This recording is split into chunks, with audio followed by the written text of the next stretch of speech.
रोज चाललं आहे पाण्यातून, अन्नातून, हवेतून, जे फास्ट फूड, चहा, साखर, कारण साखरेमध्ये गंधक आहे, दुधामध्ये केमिकल, म्हणजे कुठलंच आज असं शुद्ध राहिलेलं नाही. त्याच्यामुळं आज हार्ट अटॅक, ब्लॉकेज, शरीरामध्ये कोलेस्ट्रॉल जमा होणं, शुगर होणं, हे सगळे प्रॉब्लेम वाढले आहेत ह्या सगळ्या खानपानामुळं. आता हे का प्यायचे प्रोडक्ट का आपले यूज करायचे, आजार असो नसो, हे का डेली प्यायचे, त्याचं कारण हे आहे.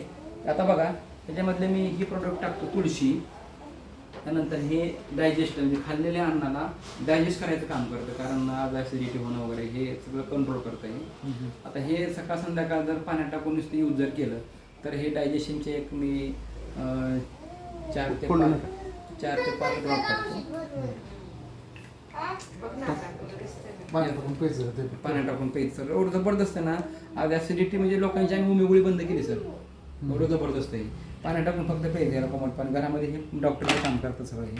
इथं 200 हजाराला काम करते तुळशी. सर्दी, कफ, खोकला घरात होणारच नाही याला, एवढं जबरदस्त आहे.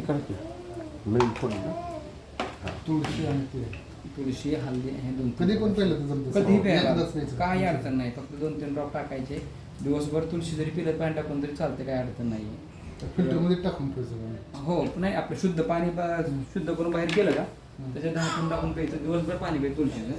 आता ह्याच्यामध्ये ॲलोवेरा ज्यूस कुठे, ॲलोवेरा ज्यूस घ्या एक समोर. आता फळ संध्याकाळ जर घेतलं हे अर्ध टोपण, तर बघा कशा पद्धतीने बॉडीवर चमत्कार करता येईल. आता एवढं केमिकल मी अर्धच टोपण टाकतोय ॲलोवेरा ज्यूस. मार्केटला अनेक कंपनी ॲलोवेरा ज्यूस जबरदस्त आहे सर. ॲलोवेराने जेवढे फायदे आहेत ना, तुम्ही व्हिडिओ बघितला युट्यूबला, बघा ते फायबर्स आहे सगळे, बॉडीचं पूर्ण डिटॉक्सिफिकेशन करतं आणि सगळा घाण कचरा सगळा बाहेर टाकतो. ते मोठमोठ्या आम्ही आजारावर पण देतो, पाईल्स, मूळव्याध वगैरे, किडनी स्टोन अशा आजारावर पण देतो आम्ही. म्हणजे हे रेफर आमचं ह्याच्यावर आहे, ट्रीटमेंट ह्याच्यावर आजारावर आहे आणि प्रिव्हेन्शन म्हणून काम करतं. ज्याला की बाबा वजन वाढू द्यायचं नाही, पोटसार गॅसेस पकडतं, हे पकडतं, ते पकडतं, तर हे 3 प्रोडक्ट जरी पिलं तर चालतं. हे हल्दी पिलं तरी चालतं. असे 4 प्रोडक्ट आपले असे आहेत. बघा इन्स्टंट आहे सगळ्या गोष्टी. मार्केटला कुठला तुम्ही ॲलोवेरा ज्यूस घ्या आणि हा होणारच नाही एकदम पाणी. ठीक आहे.